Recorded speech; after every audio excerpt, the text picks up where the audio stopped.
Pagi itu Rian, tukang ojek online yang apes, hanya ingin satu hal.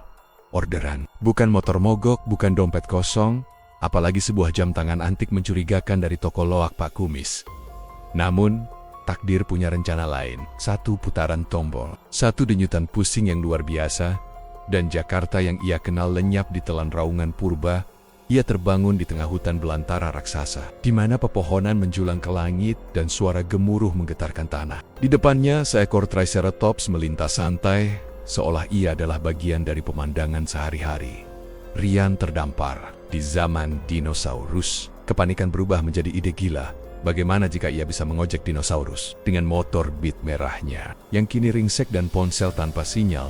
Rian harus beradaptasi. Berbekal keberanian seadanya dan ditemani Dino, seekor kadal cerdas yang entah bagaimana bisa menerjemahkan bahasa dinosaurus. Rian memulai karir barunya sebagai tukang ojek prasejarah. Dari mengantar bayi Stegosaurus tersesat hingga dikejar T-Rex, setiap orderan adalah pertaruhan nyawa. Mampukah Rian bertahan di era paling buas dalam sejarah bumi? Menemukan jalan pulang dan membuktikan bahwa seorang tukang ojek online pun bisa menjadi pahlawan di zaman dinosaurus? Petualangan paling absurd dan mendebarkan baru saja dimulai. Kalau kamu suka dengan video ini, jangan lupa klik like-nya. Tulis pendapatmu di kolom komentar, share ke teman-temanmu, dan yang paling penting, subscribe biar kamu nggak ketinggalan cerita-cerita seru lainnya. Sekarang, mari kita simak cerita lengkapnya sampai habis. Pagi itu, Jakarta terasa seperti oven raksasa yang memanggang harapan. Asap knalpot mengepul malas, berpadu dengan klakson yang memekakkan telinga, menciptakan simfoni kekacauan yang akrab bagi Rian. Sebagai tukang ojek online, ia terbiasa dengan hiruk-pikuk ini. Namun, hari ini terasa berbeda. Sebuah perasaan apes menggelayutinya sejak ia membuka mata. Aplikasi di ponselnya sunyi sepi, bak gurun pasir di tengah musim kemarau. Sudah hampir 3 jam ia nongkrong di pinggir jalan, dekat pangkalan ojek yang ramai namun tak satupun notifikasi orderan mampir. Motor matic kesayangannya, si Beat merah yang setia menemaninya menembus kemacetan, tiba-tiba ngadat, mesinnya batuk-batuk, mengeluarkan suara aneh sebelum akhirnya mati total. Rian menghela napas panjang, mengusap peluh di dahinya yang lengket. Dompetnya terasa semakin ringan, seolah ikut menguap bersama harapan yang menipis. Sialan, gumamnya, menendang ban motornya. Pelan, jika terus begini, uang makan hari ini entah dari mana. Kontrakan bulanan sudah di depan mata, tagihan listrik menunggu, dan perutnya mulai keroncongan minta diisi. Ia merogoh saku celana, menemukan selembar uang 5 ribuan lusuh, cukup untuk secangkir kopi instan dan sebungkus rokok. Pikirnya getir. Dengan langkah gontai, Rian mendorong motornya menyusuri gang sempit. Pandangannya menyapu sekeliling, mencari solusi instan, atau setidaknya pengalih perhatian dari nasib sialnya. Hingga matanya terpaku pada sebuah toko loak kecil yang tersembunyi di balik tumpukan kardus dan spanduk kusam. Toko itu antik dan segala macam barang bekas Pak Kumis, jarang sekali ia perhatikan sebelumnya. Biasanya, Rian tak punya waktu untuk hal-hal semacam itu. Fokusnya hanya pada mencari nafkah. Namun, hari ini, entah mengapa, ada dorongan aneh yang menariknya masuk. Bau apek bercampur aroma kayu lapuk menyeruak saat Rian melangkah melewati ambang pintu. Lampu bohlam kuning redup menggantung di langit-langit, menerangi tumpukan barang-barang yang berdebu dan tak beraturan. Ada radio jadul, mesin tik usang, patung-patung kecil yang entah dari mana asalnya, dan deretan jam dinding berbagai ukuran. Di salah satu sudut, tergeletak sebuah kotak kayu tua yang setengah terbuka. Rian mendekat. Rasa penasaran mengalahkan rasa putus asa. Di dalam kotak itu, terbungkus kain bludru hitam yang lusuh, tergeletak sebuah jam tangan antik. Bentuknya unik, tidak seperti jam tangan biasa. Bagian muka jamnya terbuat dari logam perunggu gelap dengan ukiran motif yang rumit, menyerupai sulur-sulur tumbuhan purba. Jarum jamnya berwarna hijau fosfor yang memancarkan cahaya samar, seolah memiliki kehidupan sendiri. Kaca jamnya sedikit buram, namun Rian bisa melihat angka Romawi yang terukir rapi. Yang paling aneh, di bagian samping, terdapat sebuah tombol kecil yang tidak seperti pengatur waktu pada umumnya, melainkan terlihat seperti tombol activate atau semacamnya. Wah, ini barang unik, Mas. Suara serak Pak Kumis, pemilik toko, tiba-tiba muncul dari belakang Rian, membuat bulu kuduknya merinding. Pak Kumis adalah pria tua dengan kumis tebal melintang dan tatapan mata yang entah mengapa terlihat mengetahui banyak rahasia dunia. Jam itu jarang ada yang mau pegang. Rian sedikit terkesiap. Kenapa, Pak? Tanyanya, sedikit sangsi. Pak Kumis hanya tersenyum misterius. Kerutan di wajahnya semakin dalam. Konon, jam itu punya cerita sendiri. Barang siapa memakainya, bisa merasakan hal-hal yang tak masuk akal. Mendengar itu, Rian malah semakin tertarik. Dalam keadaan putus asa seperti ini, apa salahnya mencoba sesuatu yang tak masuk akal? Mungkin saja jam ini bisa membawa keberuntungan. Ia memegang jam itu. Rasanya dingin, dengan sedikit getaran halus yang menjalar ke telapak tangannya. Perasaan aneh menyelimutinya. Campuran antara rasa penasaran dan sedikit kegelisahan. "Berapa, Pak?" tanya Rian. "Untuk Mas, 50.000 saja," jawab Pak Kumis, membuat Rian tercengang. 50.000 untuk jam seunik ini? Terlalu murah untuk barang antik. Ada yang tidak beres, pikirnya. Namun, rasa penasaran yang membuncah lebih kuat daripada akal sehat. Dengan uang sisa yang ada, Rian membeli jam itu. Setelah keluar dari toko, Rian duduk di pinggir jalan, mengamati jam tangan di tangannya. Motif ukiran di permukaannya terlihat semakin detail. Jarum hijaunya berdetak pelan, mengeluarkan suara klik yang samar. Ia mencoba memutar tombol kecil di samping jam, namun tidak terjadi apa-apa. Dengan penasaran, Rian mengaitkan jam itu ke pergelangan tangannya. Seketika, sensasi aneh melanda. Bukan hanya pusing biasa, melainkan pusing yang berputar-putar seolah otaknya sedang diguncang gempa bumi. Pandangannya mulai buram. Warna-warni di sekitarnya memudar menjadi abu-abu, lalu berubah menjadi siluet hijau dan coklat yang kacau. Suara klakson yang tadi memekakan telinga mendadak senyap, digantikan oleh raungan aneh yang belum pernah ia dengar sebelumnya. Tanah di bawah kakinya terasa bergetar, dan udara menjadi sangat lembab, menusuk ke paru-paru. Rian mencengkeram kepalanya, berusaha menstabilkan pandangannya. Namun, dunia di sekitarnya terus berputar, bergeser, dan berubah bentuk. Gedung-gedung tinggi di kejauhan melengkung dan meleleh, digantikan oleh siluet pepohonan raksasa yang menjulang tinggi ke angkasa. Asap knalpot menghilang, digantikan oleh aroma tanah basah dan dedaunan yang segar. Suara-suara kota menghilang, digantikan oleh suara gemuruh yang semakin mendekat. Suara langkah kaki yang berat, dan raungan yang membuat bulu kuduk berdiri. Jantung Rian berdegup kencang, memukul-mukul dadanya dengan brutal. Ia mencoba berteriak, namun suaranya tercekat di tenggorokan. Gelap.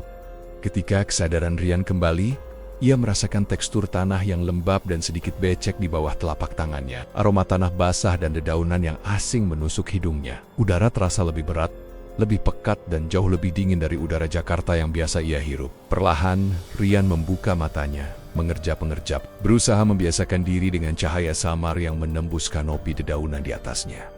Pandangan pertamanya adalah sebuah pemandangan yang tak masuk akal. Bukan lagi deretan ruko atau gedung bertingkat yang menjulang, melainkan pepohonan raksasa yang tingginya mencapai langit, dengan batang-batang setebal mobil dan daun-daun selebar karpet. Tanaman pakis tinggi manusia tumbuh lebat di sekelilingnya, menciptakan labirin hijau yang rimbun. Keheningan hutan ini, yang sesekali dipecah oleh suara gemerisik daun atau kicauan burung yang tak dikenal, terasa begitu mencekam dibandingkan kebisingan kota yang ia kenal. Rian bangkit perlahan, kepalanya masih berdenyut. Ia melihat sekeliling, berharap ini hanyalah mimpi buruk yang aneh atau efek halusinasi dari jam tangan itu. Namun, realitas di hadapannya terlalu nyata untuk disebut ilusi. Motor Beat merahnya yang tadi mogok kini tergeletak begitu saja di sampingnya, terlihat sangat kecil dan tidak relevan di tengah kebesaran alam ini. Ponselnya, ajaibnya, masih berada di saku celana. Namun layarnya menampilkan tulisan tidak ada sinyal yang sama sekali tidak mengejutkan. Tiba-tiba, suara gemuruh berat menggetarkan tanah di bawah kakinya. Rian menoleh, jantungnya serasa berhenti berdetak. Dari balik semak belukar raksasa, muncul sebuah makhluk hidup yang hanya pernah ia lihat di buku pelajaran sejarah atau film-film fiksi ilmiah. Sebuah Triceratops raksasa, dengan 3 tanduk menonjol di kepalanya, dan lempengan tulang yang keras di lehernya, melintas tak jauh darinya. Langkah kakinya yang berat menggetarkan tanah, dan mata kecilnya yang gelap memindai sekeliling dengan tenang. Rian terpaku, napasnya tertahan di tenggorokan. Ia tidak berani bergerak, takut menarik perhatian makhluk purba itu. Ini bukan mimpi, ini bukan halusinasi. Ia benar-benar telah kembali ke zaman dinosaurus. Ketakutan luar biasa meliputi dirinya, mencengkeramnya erat-erat, membuatnya gemetar dari ujung kaki hingga ujung kepala. Bagaimana bisa jam tangan itu? Pasti jam tangan sialan itu. Ia melihat pergelangan tangannya. Jam itu masih terpasang rapi, jarum hijaunya berdetak pelan, seolah mengejek kepanikannya. Seketika, ia teringat perkataan Pak Kumis. Konon, jam itu punya cerita sendiri. Barang siapa memakainya, bisa merasakan hal-hal yang tak masuk akal. Ini bukan tak masuk akal lagi, ini benar-benar gila. Rian merasa mual, perutnya bergejolak, dan ia nyaris muntah. Seluruh tubuhnya berkeringat dingin, meskipun udara di sekitarnya terasa sejuk. Ia ingin berteriak, meminta tolong, tetapi siapa yang akan menolongnya di tengah hutan prasejarah ini? Hanya ada raungan dinosaurus yang memecah kesunyian, dan suara-suara aneh dari serangga raksasa yang tak terlihat.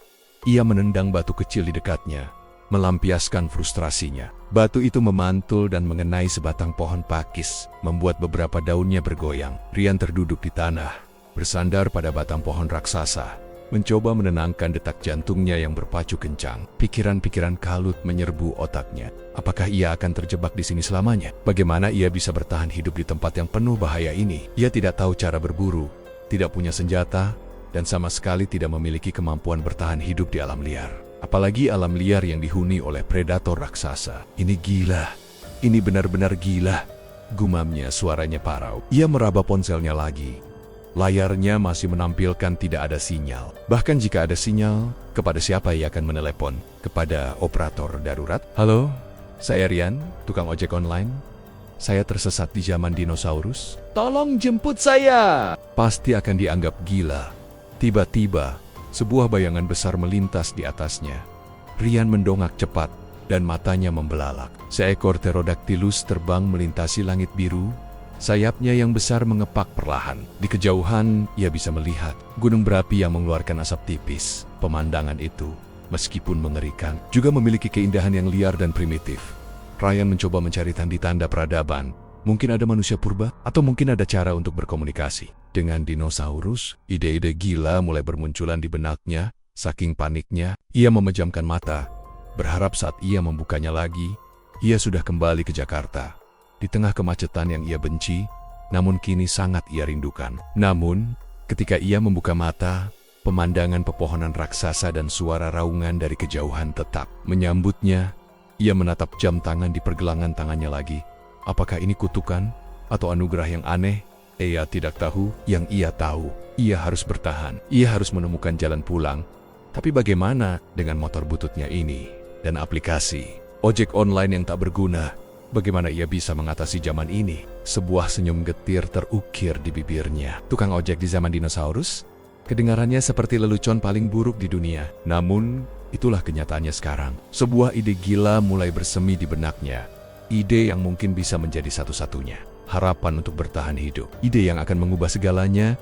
Kepanikan Ryan berangsur-angsur mereda, digantikan oleh rasa putus asa yang hambar. Ia masih bersandar pada pohon raksasa, mengamati sekelilingnya dengan mata kosong. Raungan dari kejauhan semakin sering terdengar, mengingatkannya pada bahaya yang mengintai di setiap sudut hutan ini. Bagaimana ia bisa bertahan? Persediaan makanannya hanya sebatang coklat dari warung kelontong, dan ia tidak tahu cara mencari air bersih. Namun, di tengah keputusasaan itu, otak Rian mulai bekerja. Ia adalah Rian, tukang ojek online. Seseorang yang terbiasa mencari celah, memanfaatkan setiap peluang, dan berpikir di luar kotak untuk sekadar bertahan hidup di kerasnya jalanan Jakarta. Ini memang situasi yang jauh lebih ekstrem, tapi prinsipnya mungkin sama. Ia harus beradaptasi. Pandangannya tertuju pada motornya, sibit merah yang teronggok tak berdaya. Sebuah ide, sekonyol dan segila apapun itu, mulai terbersit di benaknya. Ia mengeluarkan ponselnya lagi. Masih menunjukkan tidak ada sinyal, tapi aplikasi ojek online-nya masih terinstall. Antara mukanya, ikon-ikonnya, semua masih di sana. Sebuah kilasan memori melintas. Ia ingat pernah membaca cerita fiksi ilmiah tentang seseorang yang menggunakan teknologi modern di masa lalu. Apakah mungkin mengojek dinosaurus? Gumamnya, dan tawa pahit keluar dari bibirnya. Ide itu memang terdengar absurd. Bagaimana mungkin ia mengojek makhluk sebesar itu? Apakah mereka mengerti konsep tujuan, pembayaran, atau bahkan helm? Tapi apa lagi yang bisa ia lakukan? Tidak ada cara lain untuk kembali ke masanya selain mencoba bertahan dan mencari tahu rahasia jam tangan itu. Dan untuk bertahan, ia butuh makanan, butuh air, butuh tempat berlindung. Rian bangkit, mengabaikan nyeri di sekujur tubuhnya.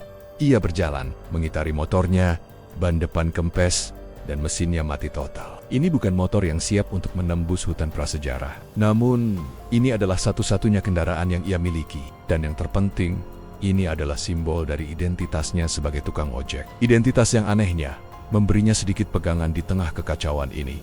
Ia melihat sekeliling lagi. Hutan itu tampak tak berujung. Udara lembab, dipenuhi suara-suara. Alam yang asing.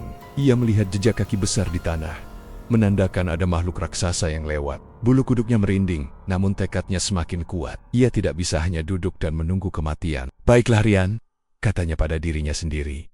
Mencoba memompa semangat. Kalau Jakarta bisa bikin kamu putus asa, zaman dinosaurus harusnya nggak lebih parah. Kamu kan Rian, si jago cari orderan. Meskipun suaranya bergetar, ada sedikit percikan keyakinan di sana. Ia mengeluarkan kunci motor dari sakunya. Mungkin mesinnya bisa diperbaiki. Setidaknya, jika motornya bisa hidup, ia punya alat transportasi untuk kabur dari bahaya. Ia mencoba memeriksa busi saleng bensin, bahkan knalpot. Pengetahuan Rian tentang mesin motor sangat terbatas. Hanya sebatas starter hidup, gas jalan. Setelah beberapa menit berkutat, ia menyerah. Motor itu benar-benar mati. Namun, idenya tentang ojek dinosaurus tidak padam. Justru semakin menguat. Ia teringat bagaimana di Jakarta, terkadang ia harus mendekati pelanggan secara langsung, menawarkan jasanya. Mungkin di sini juga begitu. Ia harus mendekati pelanggan potensial dinosaurus. Bagaimana cara pendekatannya? Dinosaurus mana yang kira-kira ramah, atau setidaknya tidak langsung memangsanya? Ia ingat buku-buku sains di SD, ada herbivora, ada karnivora. Jelas ia menjauhi karnivora. Jadi, Triceratops, Brontosaurus, atau Stegosaurus. Mereka terlihat besar, tapi mungkin lebih jinak. Rian memutuskan untuk mencari tempat yang lebih terbuka. Sebuah padang rumput, di mana ia bisa melihat lebih jelas dan tidak terjebak di antara pepohonan raksasa. Dengan ransel kecilnya yang berisi ponsel, dompet kosong, dan sebatang coklat, ia mulai berjalan, menarik motornya yang berat di belakangnya. Setiap langkah terasa berat, jantungnya berdegup kencang setiap kali mendengar suara gemerisik di semak-semak. Ia harus ekstra hati-hati. Setelah berjalan sekitar 1 jam, ia tiba di sebuah padang rumput luas yang dikelilingi perbukitan hijau. Udara terasa lebih segar di sini. Beberapa Brontosaurus terlihat sedang merumput di kejauhan. Ukurannya benar-benar kolosal. Rian menelan ludah. Bagaimana caranya ia mengojek makhluk sebesar itu? Ia butuh cara untuk berkomunikasi atau setidaknya membuat mereka mengerti niatnya. Kadal kecil itu, setelah menghabiskan coklat pemberian Ryan, tidak lari. Malah, ia melompat ke atas motor Beat merah Ryan. Menangkring di stang seolah itu adalah tempat yang paling nyaman di dunia. Matanya yang cerdas terus menatap Ryan, seolah menunggu instruksi selanjutnya. Wah, kamu betah banget ya, Rian bergumam. Mengamati tingkah laku kadal itu. Ia mencoba memegang kadal itu perlahan. Takut-takut ia akan menggigit. Tapi kadal itu hanya diam, membiarkan Ryan mengelusnya. Ada sesuatu yang berbeda dari kadal ini. Ia tidak liar seperti hewan lainnya. Oke, kalau begitu, kamu kuberi nama, kata Ryan. Karena kamu kecil, lincah, dan warnamu hijau, bagaimana kalau Dino, kadal itu, atau sekarang yang dipanggil Dino, mengedipkan matanya, seolah mengiyakan. Rian tertawa kecil. Ini benar-benar gila. Ia berbicara dengan kadal di zaman dinosaurus. Jadi Dino, Rian memulai. Mencoba menjelaskan situasinya kepada makhluk kecil itu, meskipun ia tahu itu sia-sia. Aku ini tukang ojek, kerjanya nganterin orang. Sekarang aku di sini, nggak tahu jalan pulang. Mungkin kamu bisa bantu aku? Ajaibnya, Dino melompat dari stang dan mulai berlari kecil ke arah semak-semak. Lalu ia menoleh, seolah menyuruh Ryan mengikutinya. Rian ragu sejenak, namun rasa penasaran dan harapan mengalahkan ketakutannya. Mungkin Dino tahu sesuatu. Aemen, motornya yang berat, mengikuti Dino. Dino memimpin Rian menembus hutan, melewati pepohonan raksasa dan semak belukar yang rimbun. Kecepatannya lincah. Terkadang ia berhenti dan menunggu Rian yang kesulitan dengan motornya. Setelah sekitar setengah jam berjalan, mereka sampai di sebuah aliran sungai kecil yang jernih. Airnya dingin dan menyegarkan. Rian segera meminumnya. Terima kasih Dino, kata Rian tulus. Ini adalah pertolongan pertama yang ia terima sejak ia terdampar di sini. Dino hanya mengangguk kecil. Lalu ia menunjuk ke arah hulu sungai dengan moncongnya. Rian mengikuti arah pandang Dino. Di sana, di tepian sungai yang lebih luas, terlihat beberapa dinosaurus herbivora yang lebih kecil, mungkin seukuran kuda Nil, sedang minum. Ada juga beberapa dinosaurus yang mirip bebek raksasa. Mereka terlihat lebih ramah daripada Triceratops yang ia lihat sebelumnya. Jadi, ini pangkalan kamu ya? Rian bergumam, tersenyum kecut. Ia teringat pangkalan ojek tempat ia biasa nongkrong. Dino melompat ke pundak Rian, seolah menyetujui. Rian merasakan getaran di pundaknya. Oke Dino, aku punya ide. Bagaimana kalau kita coba mengojek mereka? Dino memiringkan kepalanya, matanya berbinar penasaran. Rian mengeluarkan ponselnya lagi, menunjukkan aplikasi ojek online. Ia menunjuk ikon motor di peta. Ini motor, aku pengendaranya. Mereka penumpang. Rian mencoba menjelaskan, menunjuk dinosaurus di sungai, lalu menunjuk dirinya, lalu menunjuk Dino di pundaknya. Dan kamu Dino mungkin bisa jadi asistenku, penerjemah. Dino mengeluarkan suara CIP sip yang lugu, seolah ia mengerti. Rian merasa sedikit lebih percaya diri. Memiliki rekan kerja di zaman ini, meskipun itu seekor kadal kecil, terasa sangat membantu. Mereka berdua mendekati kawanan dinosaurus itu dengan hati-hati. Rian membawa helm ojeknya di tangan. Tentu saja, tidak ada dinosaurus yang tertarik. Mereka hanya mengabaikannya, terus minum atau merumput. Rian merasa putus asa lagi. Oke, ini nggak akan berhasil. Rian mendesah. Mereka nggak akan mengerti. Dino tiba-tiba melompat dari pundak Rian dan berlari ke arah salah satu dinosaurus yang sedang minum. Dinosaurus itu adalah seekor bayi Stegosaurus yang ukurannya masih relatif kecil. Mungkin seukuran sapi. Bayi Stegosaurus itu terlihat gelisah, mengeluarkan suara merengek.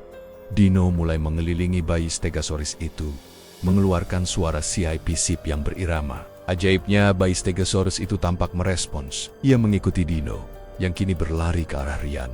Dino, kamu ngapain? Rian bertanya. Bingung. Dino melompat ke kaki Rian, lalu menunjuk ke arah bayi Stegosaurus yang kini berdiri di depannya.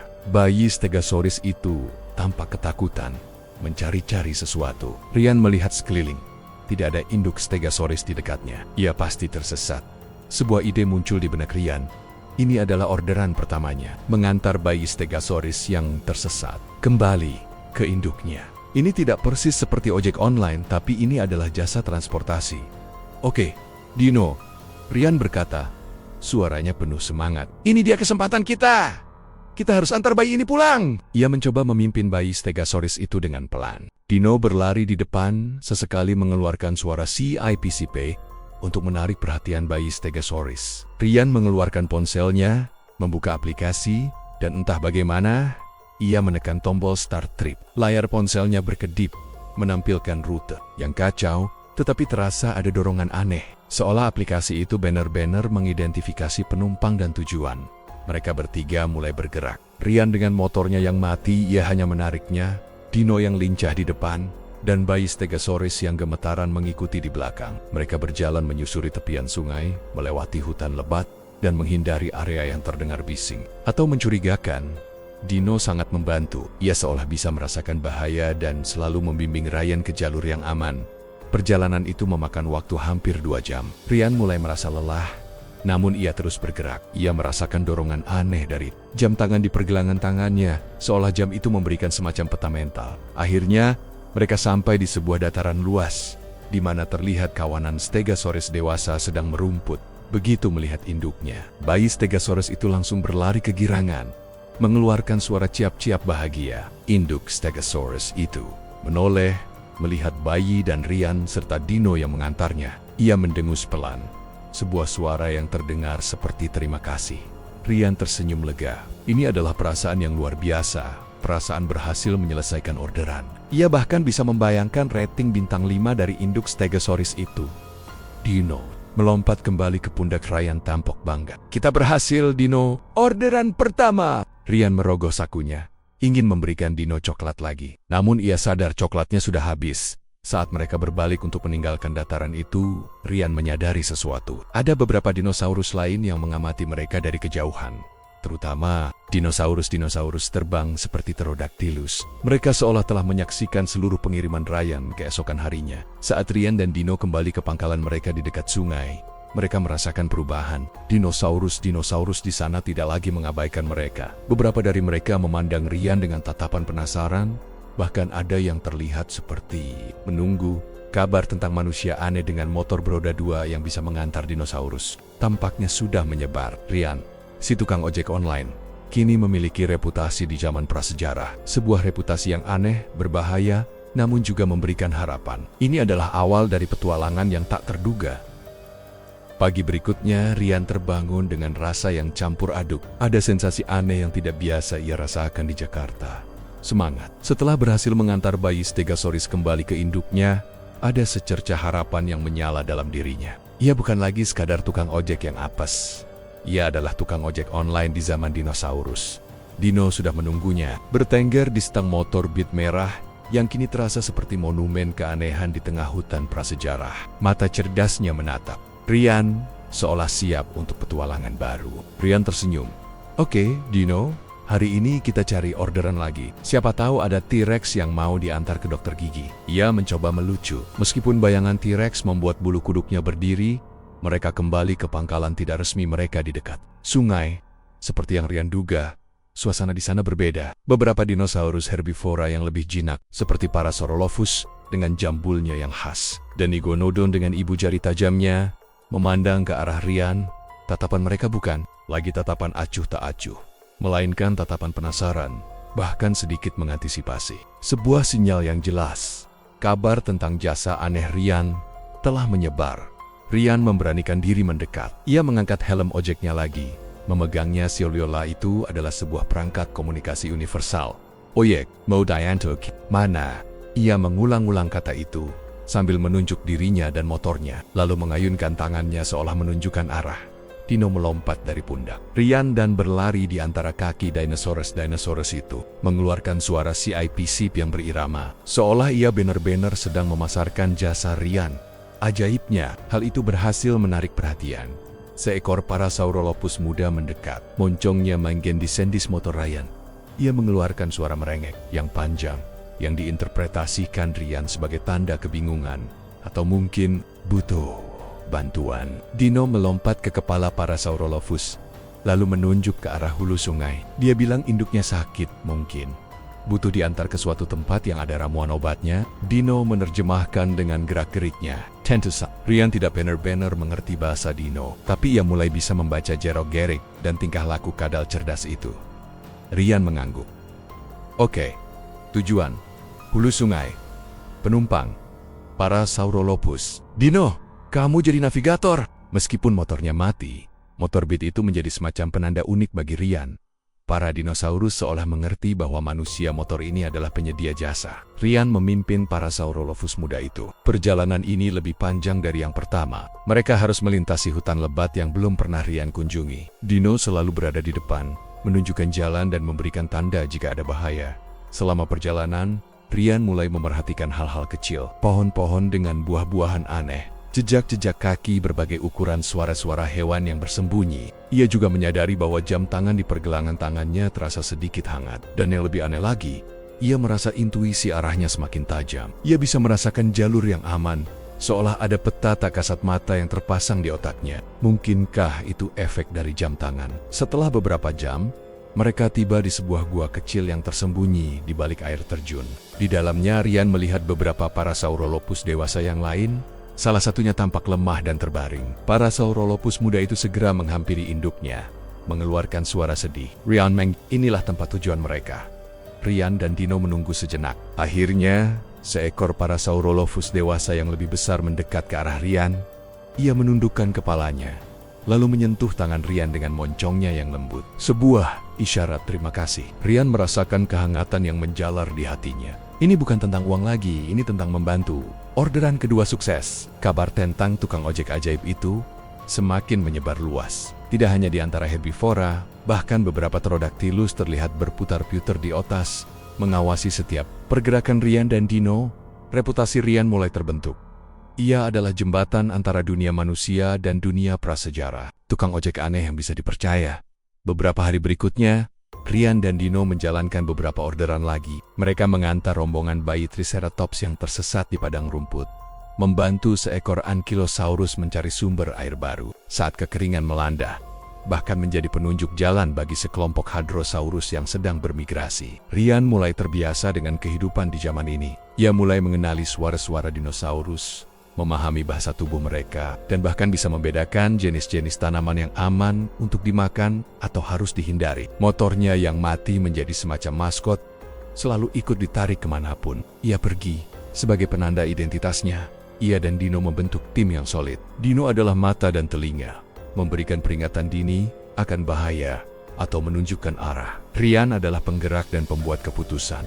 Mereka belajar untuk saling mengandalkan. Rian bahkan mulai berpikir, mungkin bertahan hidup di zaman ini tidak seburuk yang ia bayangkan selama ia punya Dino dan motornya. Tentu saja, ia masih merindukan rumahnya, kasur empuknya, dan nasi goreng abang-abang langganannya. Tapi untuk saat ini, ia adalah Rian, tukang ojek dinosaurus, dan itu sudah cukup. Namun, di balik semua keberhasilan ini, Rian tahu bahwa bahaya sesungguhnya selalu mengintai. Dan suatu hari, ancaman itu akan datang.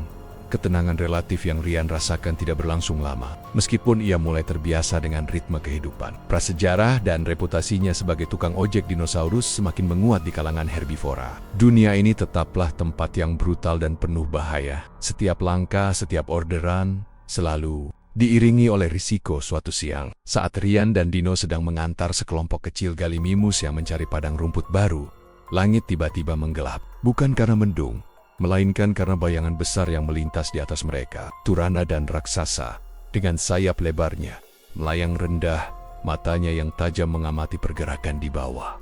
Rian segera merasakan firasat buruk. Pteranodon adalah pemakan ikan, tapi mereka juga oportunis. Dino, hati-hati, bisik Rian, menarik motornya lebih cepat. Gallimimus itu mulai berlari panik. Insting bertahan hidup mereka menyala. Namun, belum sempat mereka mencari tempat berlindung, beberapa ekor Velociraptor muncul dari semak belukar di kejauhan. Mereka adalah pemburu yang cepat dan cerdas, dengan cakar tajam dan gigi runcing. Rian pernah melihat mereka di film-film, tapi melihatnya langsung adalah horor yang berbeda. Mereka jauh lebih menakutkan, dengan mata kelam yang penuh niat membunuh. Sial, umpat Rian. Ia tahu ia tidak punya kesempatan melawan mereka. Ia hanya punya motor butut dan akalnya. "Lari, lari!" teriaknya pada Gallimimus. Gallimimus itu berpencar. Rian dan Dino terjebak di tengah. Velociraptor itu mulai mengepung, mengeluarkan suara geraman rendah yang membuat bulu kuduk berdiri. Dino melompat ke pundak Rian. Suara cip-cipnya terdengar panik. "Tenang, Dino. Tenang." Rian mencoba menenangkan dirinya sendiri, dan rekannya otaknya berpacu. Ia harus berpikir cepat. Motornya memang tidak hidup, tapi ia bisa menggunakannya sebagai tameng atau setidaknya pengalih perhatian. Dengan gerakan cepat, Rian mendorong motornya ke salah satu Velociraptor yang mendekat. Tentu saja, motor itu terlalu ringan untuk melukai, tapi cukup untuk mengejutkan raptor itu. Kesempatan itu ia manfaatkan untuk berlari, menyeret motornya di belakangnya, mengikuti arah yang ditunjukkan Dino. Dino berteriak-teriak, menunjukkan jalur paling aman di antara pepohonan. Mereka berlari tanpa henti. Jantung Rian berdegup kencang. Ia bisa merasakan napas panas Velociraptor di belakangnya. Mereka sangat cepat. Rian menoleh, melihat salah satu raptor melompat, siap menerkam. Dalam keputusasaan, Rian melepaskan motornya dan mendorongnya dengan sekuat tenaga ke arah raptor. Tedu, motor itu meluncur dan menabrak raptor, membuatnya terhuyung sejenak.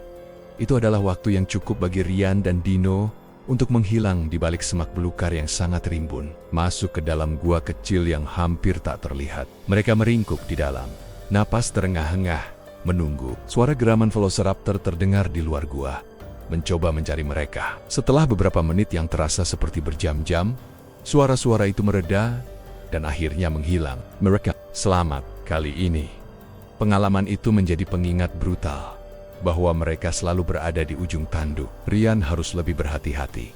Namun, ancaman yang lebih besar sedang menanti. Beberapa hari kemudian, saat Rian dan Dino menjelajahi area baru, di dekat sebuah danau besar, mereka mendengar suara gemuruh yang begitu dahsyat, menggetarkan tanah dan udara. Suara itu begitu khas, begitu menakutkan, hingga Rian langsung tahu apa itu.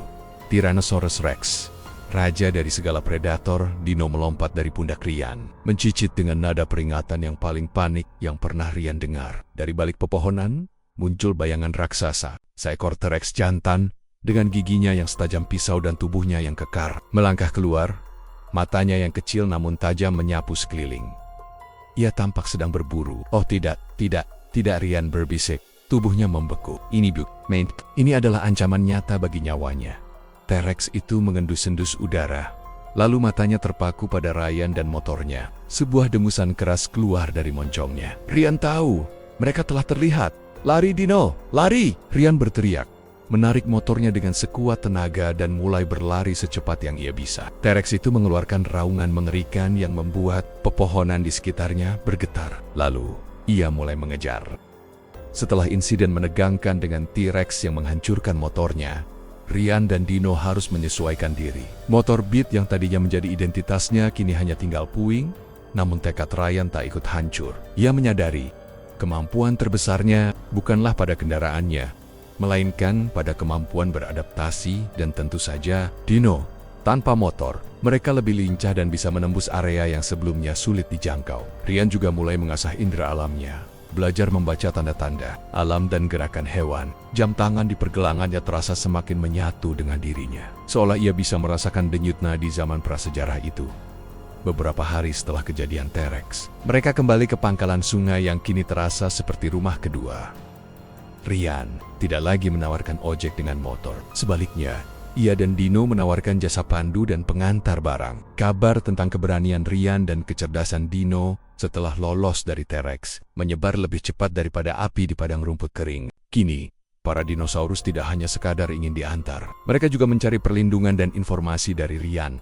Suatu pagi yang cerah, saat Rian sedang mencari buah-buahan liar yang bisa dimakan, Dino tiba-tiba mencicit panik dari puncak pohon. Rian mendongak dan melihat bayangan besar melintas di atasnya. Bukan Pterodactylus biasa. Ini adalah Pterodactylus tua yang lebih besar dan tampak lebih bijaksana dari yang lain. Dengan sayapnya yang bergaris abu-abu tua dan mata yang tajam, penuh pengalaman. Ia terbang rendah, mendarat perlahan tak jauh dari Rian, seolah sedang melakukan pendaratan darurat. Pterodactylus itu terlihat lelah, napasnya terengah-engah. Ia mengeluarkan serangkaian suara krok-kra yang dalam, diikuti dengan isyarat sayap yang menunjuk ke arah pegunungan di kejauhan. Dino melompat ke arah Pterodactylus itu, mendengarkan suara-suara Nia dengan seksama, lalu kembali ke Rian dengan ekspresi serius.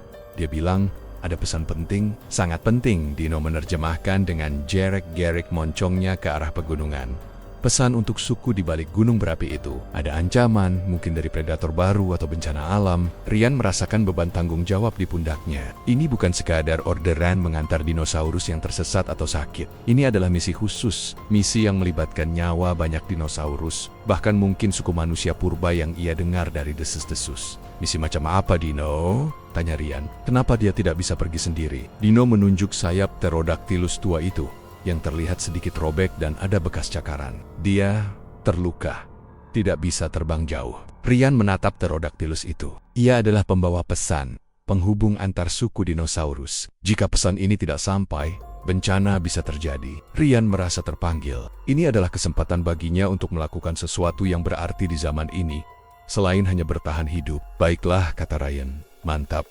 Kita akan antarkan pesan ini. Tapi aku tidak bisa terbang, dan motor sudah hancur." Pterodactylus tua itu mengangguk, lalu menunjuk ke arah punggungnya. Rian tercengang. "Kau ingin aku menunggangimu?" Pterodactylus itu mendengus setuju. Ini adalah kali pertama Rian akan menunggangi dinosaurus terbang. Sebuah pengalaman yang mendebarkan sekaligus mengerikan.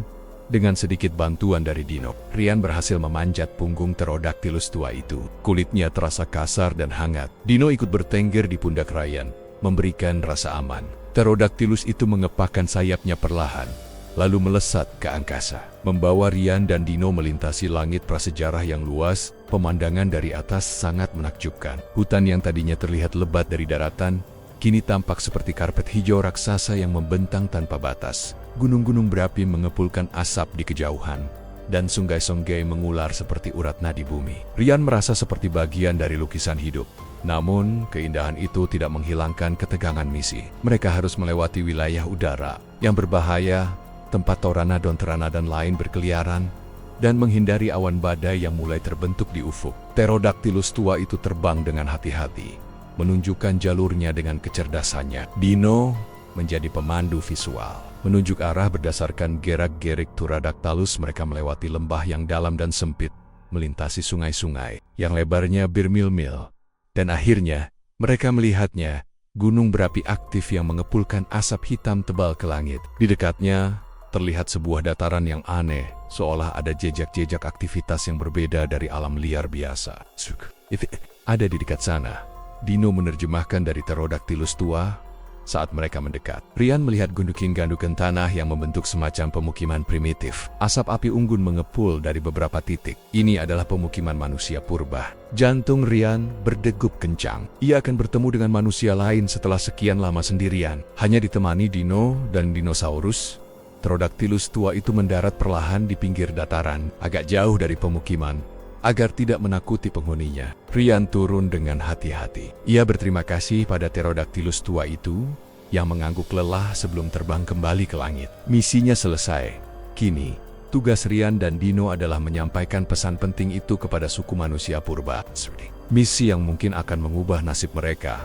Dengan langkah hati-hati, Rian dan Dino mendekati pemukiman primitif itu. Udara dipenuhi aroma asap kayu bakar dan bau hewan yang khas. Bangunan-bangunan sederhana dari kayu dan dahan pohon berdiri melingkar, melindungi area tengah tempat api unggun menyala. Beberapa figur terlihat bergerak di sana-sini. Mereka adalah manusia purba. Awalnya, ketakutan melanda Rian. Ia tidak tahu bagaimana mereka akan bereaksi terhadap orang asing, apalagi orang asing yang datang dari masa depan. Rambutnya yang cepak, pakaiannya yang modern, meskipun sudah lusuh dan kotor, dan jam tangannya yang aneh pasti akan membuat mereka curiga. Namun, ia harus berani. Misi ini terlalu penting. Dino melompat dari pundak Rian dan berlari mendahului, seolah ingin melihat situasi terlebih dahulu. Ia mencicit dan melompat-lompat di dekat batas pemukiman, menarik perhatian salah satu manusia purba yang sedang menguliti seekor hewan buruan. Pria itu, dengan tubuh kekar dan rambut gondrong acak-acakan, mengangkat tombaknya, menatap Dino dengan curiga. Saat matanya beralih ke Rian, ekspresinya berubah menjadi terkejut dan waspada. Ia segera mengeluarkan teriakan yang mengundang perhatian yang lain. Dalam sekejap, beberapa pria dan wanita dengan pakaian kulit sederhana dan bersenjatakan tombak atau kapak batu mengelilingi Rian.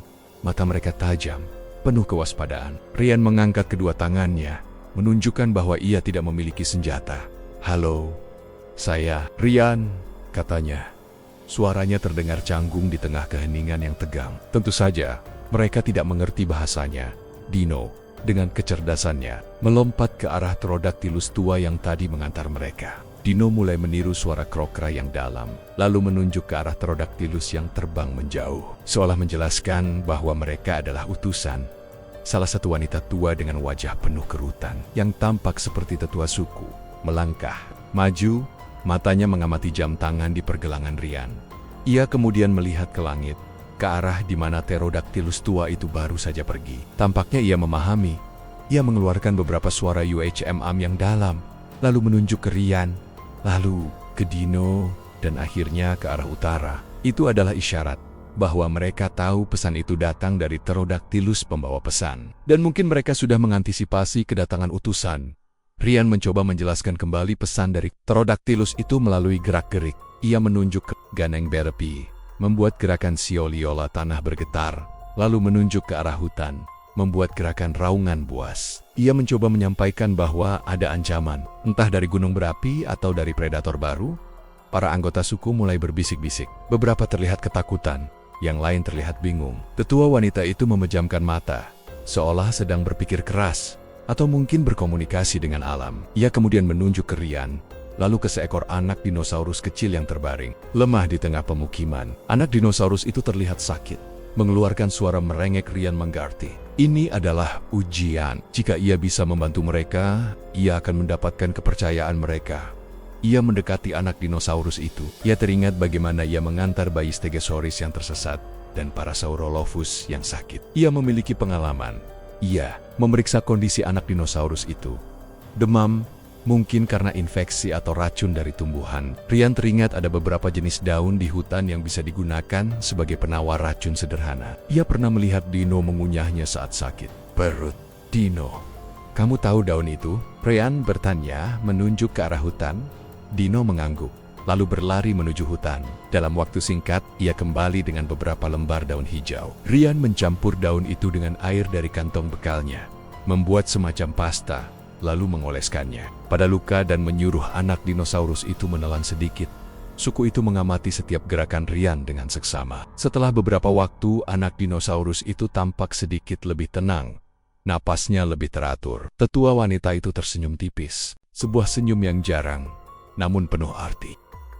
Kehidupan Rian di suku penjaga batu Meskipun penuh dengan tantangan dan bahaya, perlahan mulai terasa seperti rumah. Ia telah menjadi bagian tak terpisahkan dari mereka. Seorang penjaga yang datang dari masa depan, membawa pengetahuan aneh namun berguna. Dino tentu saja adalah pahlawan di mata suku, si kadal kecil yang cerdas, yang mampu berkomunikasi dengan Rian dan dinosaurus lainnya. Namun, di lubuk hatinya, Rian tahu ia tidak bisa tinggal selamanya. Kerinduan akan Jakarta, akan kemacetan, akan nasi goreng abang-abang, dan bahkan akan orderan ojek yang sepi, terus menghantuinya. Ia harus menemukan jalan pulang, dan ia yakin kuncinya ada pada jam tangan antik di pergelangannya. Suatu malam, saat api unggun menyala redup dan bintang-bintang bersinar terang di langit prasejarah, Rian duduk bersama tetua wanita. Tetua itu, dengan mata tuanya yang bijaksana, telah mengamati Ryan sejak ia tiba. Ia seolah tahu lebih banyak daripada yang ia katakan jam itu. Tetua wanita memulai menunjuk jam tangan Rian dengan jari keriputnya. Bukan dari dunia ini. Ia adalah penjaga waktu. Rian terkesiap. Pendra, waktu. Tetua wanita mengangguk perlahan. Legenda kami mengatakan, ada benda-benda yang melintasi batas waktu. Mereka yang memilikinya bisa melihat masa lalu dan masa depan. Tapi untuk kembali, ada harga yang harus dibayar. Harga apa? Tanya Rian. Jantungnya berdebar. Jam itu ... Ia menyerap energi dari sekitarnya. Energi kehidupan. Energi waktu. Jelas tetua wanita. Ia membawamu ke sini dengan mengambil energi dari masamu. Untuk kembali, ia butuh energi yang sama, energi yang kuat. Rian menatap jam tangannya. Ia memang merasakan jam itu kadang berdenyut, mengeluarkan sedikit panas. Mungkinkah itu energi yang diserapnya? Bagaimana cara mengumpulkan energi itu? Tanya Rian, tidak sabar. Tetua wanita menunjuk ke arah gunung berapi yang mengepulkan asap. Tipis di kejauhan, di sana ada pusat energi bumi. Tempat di mana waktu dan ruang menjadi tipis. Di sana kau bisa menemukan jalan pulang. Rian menatap gunung berapi itu. Itu adalah tempat yang berbahaya, penuh dengan lava dan gas beracun. Tapi jika itu satu-satunya jalan, ia harus mencobanya. Tapi, apakah aman? Rian bertanya. Tetua wanita menggelengkan kepala. Tidak ada yang aman di sini. Tapi kau punya keberanian. Dan kau punya teman. Ia menunjuk Dino yang sedang tidur di pangkuan Rian. Keesokan harinya, Rian mengumumkan niatnya kepada suku. Mereka sedih, namun mengerti. Mereka telah melihat kerinduan di mata Ryan. Mereka memberinya bekal makanan, air, dan beberapa jimat pelindung dari tulang dan batu. Hati-hati, penjaga waktu, kata tetua wanita, memegang tangan Rian. Ingatlah apa yang kau pelajari di sini. Alam ini, ia punya kekuatan sendiri. Rian mengangguk. Ia memeluk beberapa anggota suku yang telah menjadi keluarganya. Ai akan merindukan mereka. Perjalanan menuju gunung berapi adalah yang paling berbahaya. Mereka harus melewati lembah-lembah yang dihuni predator, menyeberangi sungai lava yang mengering, dan mendaki lereng gunung yang curam. Dino menjadi pemandu yang tak tergantikan. Ia seolah bisa merasakan bahaya dan menemukan jalan yang tersembunyi. Jam tangan di pergelangan Rian semakin sering berdenyut, memancarkan cahaya hijau yang lebih terang. Rian merasa energi aneh mengalir ke dalam dirinya, semacam koneksi dengan jam itu. Ia bisa merasakan tarikan waktu, seolah jam itu sedang mencari jalannya kembali. Akhirnya, mereka tiba di puncak gunung berapi. Udara di sana panas dan berbau belerang. Di tengah kawah, terlihat sebuah kolam lava yang mendidih, memancarkan cahaya oranye kemerahan. Dan di tengah kolam lava itu, ada sebuah formasi batu aneh yang memancarkan aura kebiruan. Itu ada titiknya, kata Dino mencicit dengan nada serius. Rian mendekat ke bibir kawah. Panasnya luar biasa. Ia melihat jam tangannya. Jarum hijaunya berputar semakin cepat, dan tombol kecil di samping jam mulai bersinar. Itu adalah tombol activate yang dulu ia coba putar di toko loak. Rian tahu, ini adalah saatnya. Ia harus mengaktifkan jam itu di titik energi ini. Ia menarik napas dalam-dalam, memejamkan mata, dan menekan tombol itu seketika. Cahaya hijau terang memancar dari jam tangan menyelimuti Rian dan Dino. Tanah di bawah kakinya bergetar hebat, dan suara gemuruh yang dahsyat keluar dari kawah. Rian merasakan pusing yang luar biasa, jauh lebih kuat dari sebelumnya. Dunia di sekitarnya mulai berputar, meleleh, dan berubah warna. Ia bisa melihat kilisan-kilisan masa lalu dan masa depan yang kacau, seperti tayangan film yang diputar mundur dan maju secara bersamaan. Ia melihat Jakarta, lalu hutan prasejarah, lalu Jakarta lagi, berulang-ulang. Ia mencengkeram Dino erat-erat. Takut, terpisah. Sensasi tarikan yang kuat menariknya, seolah ia sedang ditarik oleh pusaran air raksasa. Ia merasa tubuhnya meregang lalu menyusat, lalu kembali normal. Suara-suara menghilang, digantikan oleh dengungan frekuensi tinggi yang menusuk telinga. Gelap. Ketika kesadaran Ryan kembali, ia merasakan tekstur aspal yang kasar di bawah pipinya. Aroma knalpot yang familiar menusuk hidungnya. Suara klakson yang memekakan telinga, deru mesin motor, dan teriakan pedagang kaki lima kembali menyambutnya. Ia membuka mata perlahan, mengerjap-ngerjap. Ia melihat deretan ruko yang kumuh, motor-motor yang terparkir sembarangan, dan orang-orang yang berlalu lalang dengan terburu-buru. Ini adalah Jakarta. Lebih tepatnya, ia tergeletak di depan toko loak Pak Kumis. Tempat ia menemukan jam tangan itu. Ryan bangkit perlahan, kepalanya masih sedikit pusing, namun sensasi mual sudah hilang. Ia meraba pergelangan tangannya. Jam tangan itu masih terpasang rapi, namun cahaya hijaunya sudah meredup, dan tombol activate-nya tidak lagi bersinar. Ia melihat sekeliling, mencari Dino. Dino, panggilnya, suaranya parau. Namun, tidak ada jawaban. Dino tidak ada di sana. Apakah ia berhasil kembali bersamanya? Atau apakah ia tertinggal di zaman prasejarah? Sebuah kesedihan melanda Ryan. Ia telah kehilangan teman terbaiknya.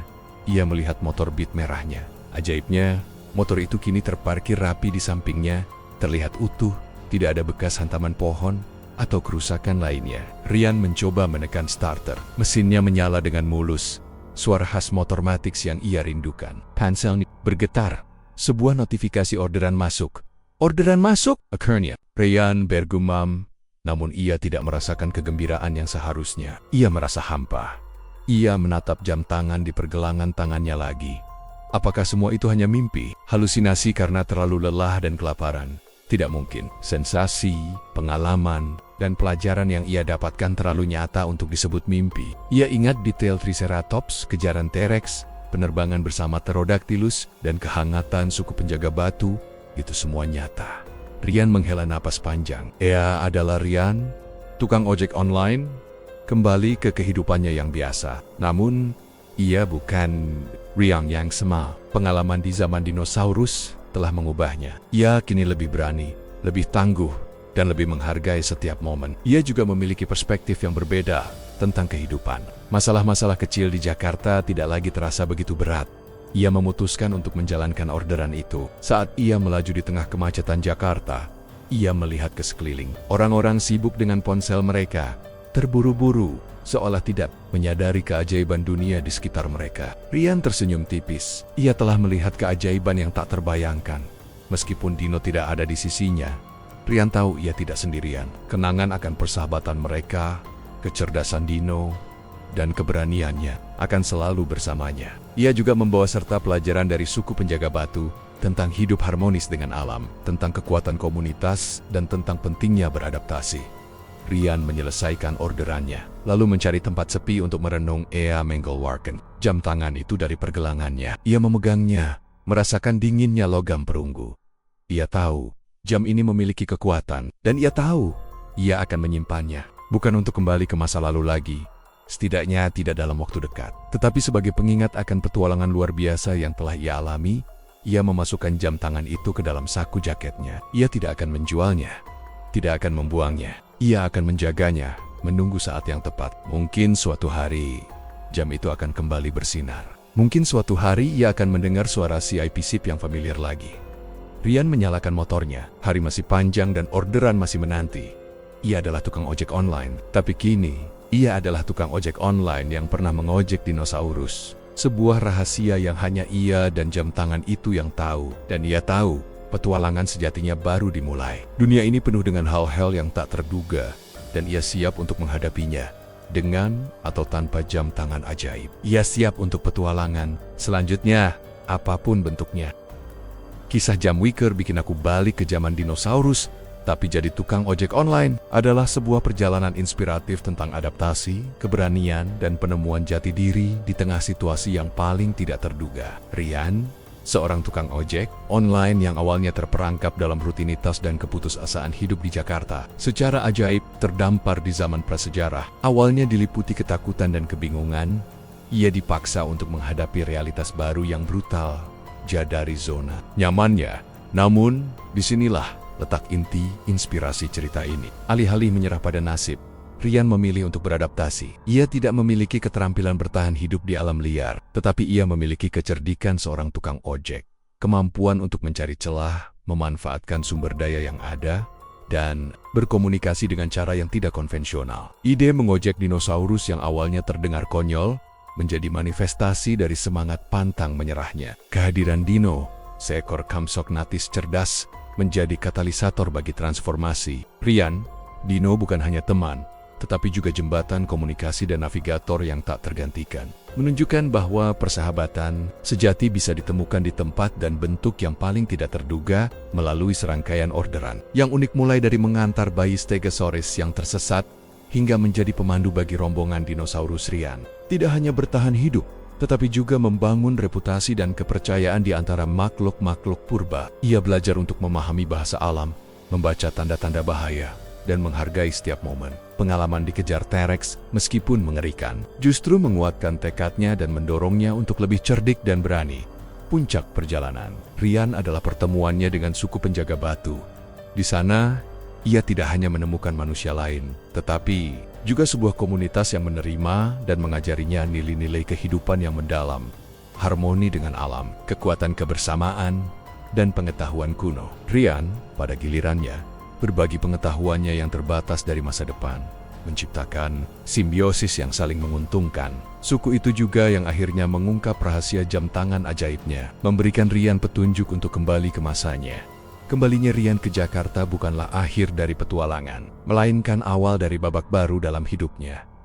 Ia mungkin kembali ke rutinitas lamanya, tetapi ia bukan lagi orang yang sama. Pengalaman di zaman dinosaurus telah memberinya keberanian, ketangguhan, dan perspektif baru. Ia belajar bahwa tantangan terbesar seringkali membawa pelajaran terbesar, dan bahwa kemampuan untuk beradaptasi dan menemukan solusi kreatif adalah kunci untuk mengatasi setiap rintangan. Kisah ini mengajarkan bahwa bahkan dalam situasi paling absurd sekalipun, dengan sedikit keberanian, kecerdikan, dan persahabatan yang tulus, kita bisa menemukan jalan pulang dan bahkan menemukan jati diri yang lebih kuat.